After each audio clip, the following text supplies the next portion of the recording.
Hey everybody, JJ here. Friday the 13th, 2020. It's November 13th. And this is a shot out of France. And what we're seeing here is lockdowns being implemented. And it's likely going to be worse than the initial lockdowns. They're talking about a second wave. We've seen cases rising. And the controllers, the ones that make these decisions, they are deciding to lock down many parts of the globe. We're also going to see it here in the United States. So if you haven't done it already, prepare yourself for lockdown recession 2.0. I really hope it's not going to be a lockdown depression, but it's going to be very, very difficult for a lot of people to get by. Now, I just want to address something because a lot of times I'll hear from people in comments and things like that saying, hey man, what are you talking about? Everything's fine. I'm making more money than I've ever made. Well, your industry, your particular job sector may not be touched yet. If you're in healthcare, if you work in the insurance industry, if you work in government, not many government jobs have been slashed. You may be in an industry that's less susceptible, less prone to layoffs and downsizing. Right? But ask yourself, is that going to last forever? What happens when all of the people that your job relies on, all of your customers, what happens when most people finally run out of money? Right, and again, I hope and pray that it doesn't get that bad, but if we keep going on this trajectory, how are people going to dig themselves out of this debt? How are millions of people going to begin paying their mortgages? It's about 3 million, 6 million if you count all the people that can't pay their rents. And on the flip side of that, all the people that can't pay their rents, there's a homeowner that they're renting from. Is the homeowner going to be able to maintain much longer with all these people, nearly 3 million, not paying their rent? You see what I'm saying here? So what affects you now or what doesn't affect you now, that could all change in a flash. So I think we need to be prepared. Now let's talk about some of the new lockdowns and restrictions that are being implemented here in the States.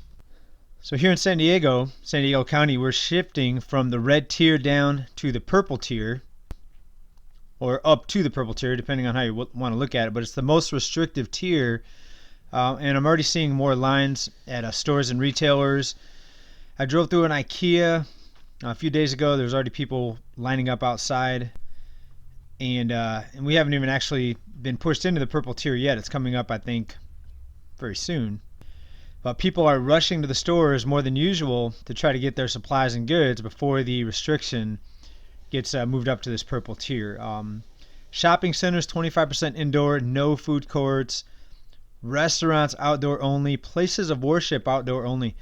It's really strange to see churches and people outside under canvases, holding their ceremonies. And, indoor church services, it's a lot different. Indoors, you have the band, you have the big ceremony, people singing along. It's a drastically different world here.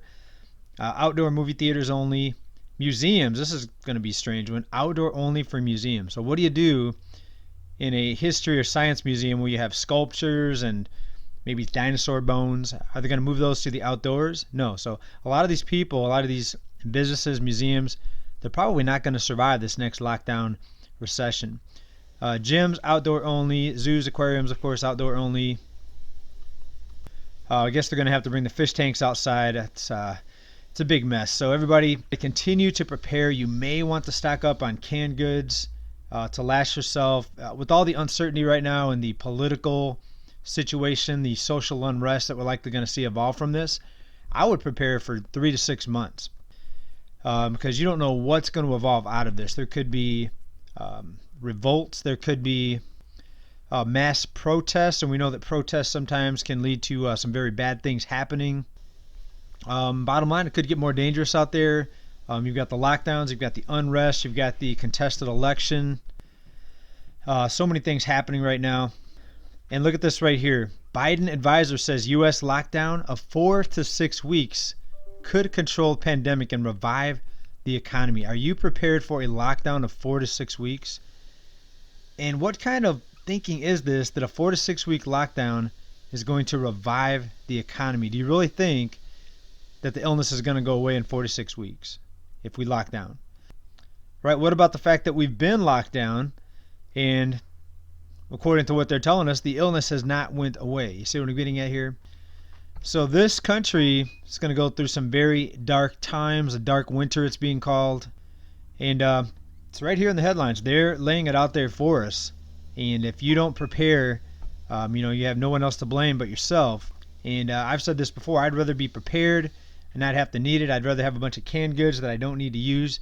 And if after 4 to 6 months, whatever, you don't need them, well, now you've got a bunch of extra food. Or maybe you bought too much and maybe someone else will need the food. You can hand it out to friends, family, and help people out. Because just because you're doing good and you've been unfazed by this economic situation, you haven't been laid off yourself, doesn't mean there's not a lot of other people that bad things are happening to. We talked about the food lines. We've showed you the food lines. We know that more people than ever now are reliant on some sort of assistance or program.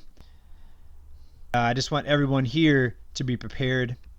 All right, now in this article here out of CNBC, if the headline wasn't funny enough, it says right here, the government could borrow enough money to pay for a package that would cover lost income for individuals and governments during a lockdown, right? So that's the solution, is borrow money to pay for lost income for individuals and governments during a lockdown, right? So if that's the solution, why don't we just do that right now? Why don't we just hand out money to everybody?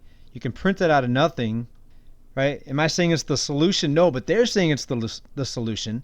So why are they waiting for another 6-week lockdown to implement their solution? Just send out money now to everybody. No one has to work, right? If that's the solution, well, the problem is that's not the solution. That's going to delay the inevitable. The inevitable is going to be hyperinflation. You hand out money to people that don't work, that don't do anything, and they go out and consume and they buy things. Well, pretty soon it starts to become so imbalanced because nobody's working, no one's producing anything, but everyone's buying things. You can't just have a nation of consumers without having producers on the other side to make the goods. Now, you can keep saying that we can keep importing this stuff from overseas, from third world countries, and countries that pay their workers pennies a day.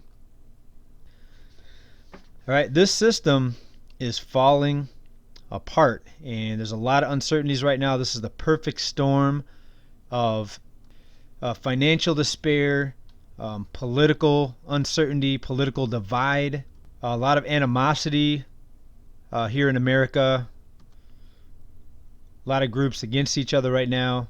And I'd say these groups were pitted against each other purposefully, basically manipulated by the puppet masters at the top of the pyramid. So everybody, very critical time right now, crucial time. Be careful out there. Stay prepared. Stock up, because this is not good. For those of you following me on Patreon, I started putting more reports out now. I just put one out last night, early this morning. And I'm going to start uploading more frequently over there, talking about some of these topics here that we're getting into today, but can get a little more detail over there. Thanks everybody for watching this report. We'll see if we get a report out on the weekend. We'll see you then. Thanks for watching. Bye for now.